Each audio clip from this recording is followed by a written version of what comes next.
اللہ تعالیٰ نے قرآن پاک میں حکم دیا، خذ العفو وأمر بالعرف وأعرض عن الجاہلین۔ فرمایا محبوب آپ معذرت کرنے والوں کی معذرت کو قبول کر لیا کریں اور نیکی کا حکم دیا کریں، وأعرض عن الجاہلین اور جاہلوں سے اعراض کیا کریں۔ جب یہ آیت مبارکہ نازل ہوئی تو نبی کریم صلی اللہ تعالی علیہ وآلہ وسلم نے حضرت جبرائیل امین سے پوچھا کہ اس کا مطلب کیا ہے؟ تو انہوں نے عرض کی، یا رسول اللہ صلی اللہ علیہ وسلم، اس کا مطلب میں رب سے پوچھ کے آپ کو بتاؤں گا۔ تو پھر حضور علیہ السلام کی بارگاہ میں حاضر ہوئے تو عرض کی کہ اللہ تبارک و تعالی ارشاد فرماتا ہے کہ اے محبوب اس کا مطلب یہ ہے کہ جو آپ پر ظلم کرے آپ اس کو معاف کر دیں، جو آپ کو محروم کرے آپ اس کو عطا کر دیں، اور جو آپ سے قطع تعلق ہی کرے تو آپ اس کے ساتھ تعلق کو جوڑ لیں۔ اس پر حضور علیہ السلام نے پھر کتنا عمل کیا کہ یہ رب کا حکم تھا۔ وہ تفسیر میں، آپ کی سیرت میں بہت سارے ایسے واقعات ملتے ہیں کہ حضور علیہ السلام نے پھر رب کے اس حکم پر کہ محبوب معذرت کرنے والوں کی معذرت کو قبول کر لیجیے، پھر حضور علیہ السلام نے لوگوں کو معاف کیا۔ جو آپ سے تعلق کو توڑتا آپ اس سے تعلق کو جوڑتے۔ ایک غزوے سے واپسی پر حضور علیہ السلام ایک درخت کے نیچے آرام فرما ہوئے تو اپنی تلوار جو تھی وہ لٹکا دی اور آرام کرنے لگے تو ایک بندہ آیا، اس نے تلوار اٹھائی اور کہنے لگا کہ اے محمد آپ کو مجھ سے کون بچائے گا؟ تو حضور علیہ السلام نے ارشاد فرمایا، اللہ، میرا اللہ بچائے گا۔ تو اس پر کپ کپی طاری ہو گئی تو وہ تلوار اس کے ہاتھ سے گری تو حضور علیہ السلام نے تلوار اٹھائی، فرمایا اب تو بتا تجھے مجھ سے کون بچائے گا؟ تو وہ کہنے لگا کہ آپ تو معاف کرنے والے ہیں،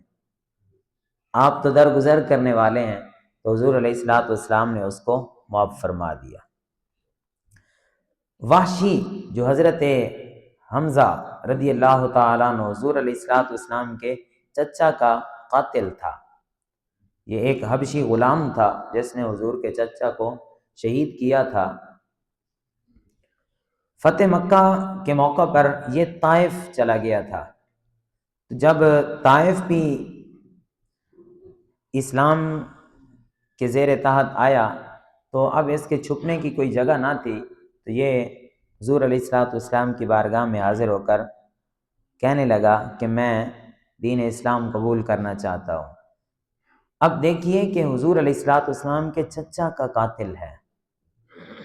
اور قتل بھی بڑی بے دردی سے کیا، لیکن حضور علیہ السلام نے اس کی معذرت کو قبول کیا،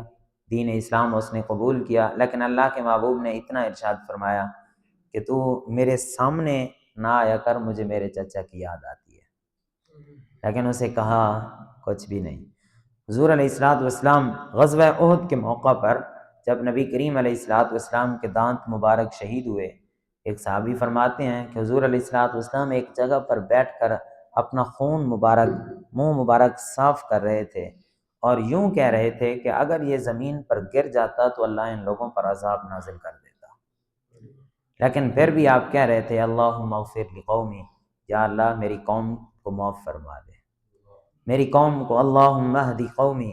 یا اللہ میری قوم کو ہدایت عطا فرما، فإنہم لا یعلمون، یہ جانتے نہیں ہیں۔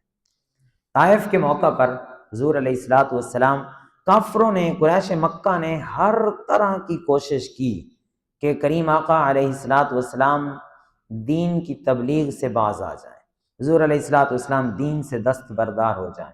ہر طرح کی انہوں نے کوشش کی، راستے میں کانٹے بھی بچھائے، حضور کے پیچھے آوارہ اوباش لڑکے بھی لگائے، حضور علیہ السلام کے ساتھ نماز میں انہوں نے تنگ بھی کیا، سیٹیاں بھی بجائیں، سجدے میں اوجری بھی حضور کے جسم مبارک پر ڈال دی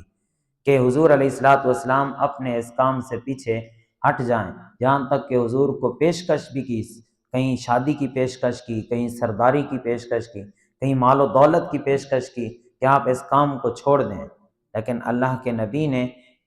یہ کام بھی جاری رکھا کہ جب مقام ذوالمجاز پر حضور علیہ الصلوۃ والسلام دین کی تبلیغ کر رہے تھے، آپ ادھر دعوت دیتے تھے، ساتھ ابو لہب تھا، وہ کہتا تھا کہ یہ جھوٹ بولتا ہے۔ اب ایک بندہ، اب کہ آپ میں سے کوئی بھی کسی کو کوئی دعوت دے رہا ہو اور پیچھے کوئی کھڑا ہو کر لوگوں کے درمیان لوگوں میں اونچی آواز سے کہہ رہا ہو کہ یہ جھوٹ بولتا ہے، تو بتاؤ ہمارا ری ایکشن کیا ہوگا؟ ہماری طبیعت پر کیسی ایک وہ غصہ آئے گا۔ لیکن ادھر اللہ کے محبوب ہیں، اللہ کے دین کی دعوت دے رہے ہیں، ابو لہب کہہ رہا ہے کہ یہ جھوٹ بولتا ہے، لیکن اللہ کے نبی نے اس کی طرف مڑ کے دیکھا ہی نہیں، اپنے کام کو جاری رکھا ہے۔ ایک موقع پر حضور علیہ الصلوۃ والسلام آپ دین کی دعوت دے رہے تھے، تو ابو جہل مٹی اٹھا کر نا یوں مٹی اچھال اچھال کر کہتا تھا کہ یہ اس کی باتوں میں نہ آنا، اس کی باتوں میں نہ آنا، یہ ایسے ہی تمہیں ورغلا کر دین اسلام میں داخل کرنا چاہتا ہے، لیکن اللہ کے نبی نے اس کی طرف دیکھا بھی نہیں، اپنے کام کو جاری رکھا ہے۔ تو کافروں نے بڑی کوشش کی کہ طائف کے موقع پر حضور علیہ الصلوۃ والسلام کے پیچھے اوباش لڑکے لگائے انہوں نے، یہاں تک کہ حضور علیہ الصلوۃ والسلام کو انہوں نے پتھر مار مار کے لہولہان کر دیا۔ کریم آقا علیہ الصلوۃ والسلام آپ کے جوتے مبارک خون سے بھر گئے، لیکن اللہ کے نبی نے پھر بھی اپنی قوم کے لیے قوم کے خلاف دعا نہیں کی، بلکہ یوں دعا مانگی، اللہم اہد قومی فانہم لا یعلمون، اے اللہ میری قوم کو ہدایت عطا فرما، یہ جانتے نہیں ہیں، میری قوم کو معاف فرما دے۔ حضور علیہ الصلوۃ والسلام کی بارگاہ میں فرشتے حاضر ہوئے، عرض کی یا رسول اللہ صلی اللہ علیہ وسلم، اگر آپ کہیں تو ہم اس بستی والوں کو الٹا اوندا کر دیں، ہم اس بستی والوں پر پانی کا عذاب نازل کر دیں، ہم ان پر آندھی طوفان کا عذاب نازل کر دیں، بارش کا عذاب نازل کر دیں، لیکن اللہ کے نبی نے ارشاد فرمایا نہیں، میں تو رحمت بن کے آیا ہوں، میں تو معاف کرنے والا بن کے آیا ہوں۔ حضرت ابو ہریرہ رضی اللہ تعالیٰ عنہ آپ بیان فرماتے ہیں کہ ایک مرتبہ حضور علیہ الصلوۃ والسلام مسجد سے باہر نکلے تو ایک اعرابی آیا، اس نے آ کر حضور علیہ الصلوۃ والسلام کے گردن مبارک میں چادر تھی کاندھے پر، تو اس نے ایک چادر پکڑ کے زور سے کھینچی، جیسے حضور علیہ الصلوۃ والسلام کا چہرہ سرخ ہو گیا، اور وہ کہنے لگا کہ اے اللہ کے نبی، آپ کے پاس جو مال ہے اس میں سے مجھے بھی حصہ عطا کیجیے۔ تو حضرت ابو ہریرہ رضی اللہ تعالیٰ عنہ فرماتے ہیں کہ میں دیکھ رہا تھا، حضور علیہ الصلوۃ والسلام نے جب پیچھے مڑ کے اس کی طرف دیکھا تو حضور مسکرا پڑے۔ حضور علیہ الصلوۃ والسلام نے اس کو مال عطا کرنے کا حکم دے دیا۔ زید بن سعنہ یہ ایک یہودی عالم تھے، یہ اپنے اسلام لانے کا واقعہ خود بیان کرتے ہیں۔ آپ فرماتے ہیں کہ میں نے تورات میں حضور علیہ الصلوۃ والسلام کے بارے میں ساری نشانیاں پڑھی کہ ان کے اندر یہ نشانیاں پائی جائیں گی۔ کہتے ہیں کہ میں غور و فکر کرتا رہا، ساری نشانیاں مجھے مل گئیں، لیکن 2 نشانیاں ایسی تھیں کہ جن کی میں تلاش میں تھا کہ یہ بھی پوری ہو جائیں۔ وہ کہتے ہیں کہ ایک یہ کہ یہ ایسے نبی ہیں جن کا حلم، جن کا حوصلہ، جن کی برداشت ان کے غصے پر، ان کے غضب پر غالب آ جاتی ہے، ان کا حلم ان کے غضب پر غالب آ جاتا ہے۔ اور فرماتے ہیں دوسری چیز یہ تھی کہ ان کو تکلیف دینے والا، ان کو جتنے اذیت دینے والا، پریشان کرنے والا، جتنی زیادہ تکلیفیں، اذیتیں، پریشانیاں لاتا ہے، اتنا ہی ان کی رحمت اور وسیع ہو جاتی ہے۔ وہ کہتے ہیں میں ان 2 نشانیوں کی تلاش میں تھا کہ یہ پوری ہو جائیں۔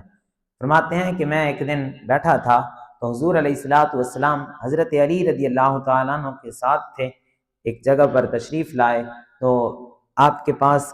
ایک قبیلے کے کچھ لوگ آ گئے، انہوں نے آ کر کہا کہ یا رسول اللہ صلی اللہ علیہ وسلم، ہم نے فلاں قبیلے کے لوگوں کو کہا ہے کہ اگر تم ایمان لاؤ گے تو تمہارا رزق وسیع کر دیا جائے گا، تمہارے لیے رزق کے خزانے کھول دیے جائیں گے۔ لیکن اب انہوں نے اسلام قبول کر لیا ہے تو ان کے پاس قحط آ چکا ہے،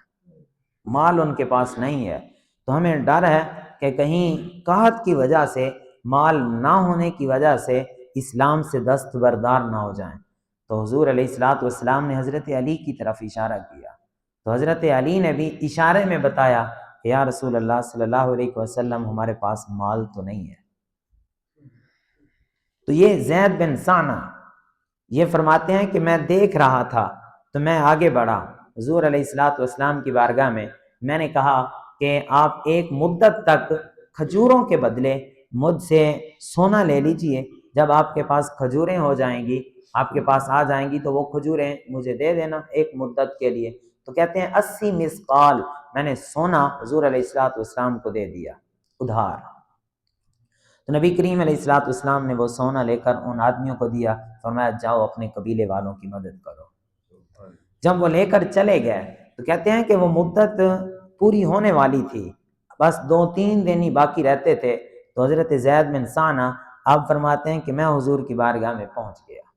اور جا کر مجلس لگی ہوئی ہے، صحابہ اکرام بھی موجود ہیں، حضور بھی موجود ہیں، یہ حضور علیہ الصلوۃ والسلام کا دامن، حضور علیہ الصلوۃ والسلام کی چادر مبارک پکڑ کر گھور گھور کر حضور علیہ الصلوۃ والسلام کو دیکھنے لگے۔ حضرت عمر رضی اللہ تعالیٰ عنہ کھڑے ہوئے، عرض کیا یا رسول اللہ صلی اللہ علیہ وسلم اگر آپ اجازت دیں تو میں اس کا سر قلم کر دوں۔ تو حضرت عمر بیان کرتے ہیں کہ میں نے دیکھا تو حضور علیہ الصلوۃ والسلام وہ گھور رہا تھا، حضور علیہ الصلوۃ والسلام مسکرا رہے تھے۔ تو پھر حضور علیہ الصلوۃ والسلام نے قتل کرنے سے منع کر دیا، شاید فرمایا کہ اس کو جو اس کا بنتا ہے قرضہ بنتا ہے، اس کا مال بنتا ہے وہ بھی اس کو دو، اور اس کو اس سے بڑھا کر ذرا دو، اس سے بڑھا کے دو۔ تو حضرت عمر رضی اللہ تعالیٰ عنہ آپ فرماتے ہیں میں زید بن ثانہ کو لے کر جب حضور علیہ الصلوۃ والسلام سے دور چلا گیا تو وہ مجھ سے کہنے لگا کہ مجھے جانتے ہو میں کون ہوں؟ حضرت عمر فرماتے ہیں میں نے جب غور سے اس کو دیکھا تو میں کہنے لگا تو زید بن ثانہ ہے، یہودیوں کا بہت بڑا عالم ہے؟ تو اس نے کہا ہاں میں وہی ہوں۔ بس میں نے تورات میں حضور علیہ الصلوۃ والسلام کی ساری نشانیاں پڑھی تھی، 2 باقی رہتی تھی، وہ میں دیکھنا چاہتا تھا کہ یہ بھی پوری ہو جائیں، تو میں نے آج دیکھ لیا ہے کہ حضور علیہ الصلوۃ والسلام کا حلم، حوصلہ آپ کے غضب پر غالب ہے، اور حضور علیہ الصلوۃ والسلام کو کوئی جتنا زیادہ پریشان کرتا ہے، تکلیف پہنچاتا ہے، آپ کی رحمت اتنی زیادہ ہو جاتی ہے، آپ بڑے شفیق ہیں، کریم ہیں۔ تو حضرت عمر کو کہنے لگے کہ اے عمر گواہ ہو جائیے کہ میں رب کو اپنا پروردگار مانتا ہوں، اسلام کو اپنا دین مانتا ہوں، اور رسول اللہ کو اپنا نبی مانتا ہوں۔ حضرت عمر اور حضرت زید یہ دونوں حضور علیہ الصلوۃ والسلام کی بارگاہ میں حاضر ہوئے، تو حضرت زید بن ثانہ حضور کے قدموں میں گرے اور کہا یا رسول اللہ صلی اللہ علیہ وسلم مجھے کلمہ پڑھائیے، میں مسلمان ہونا چاہتا ہوں۔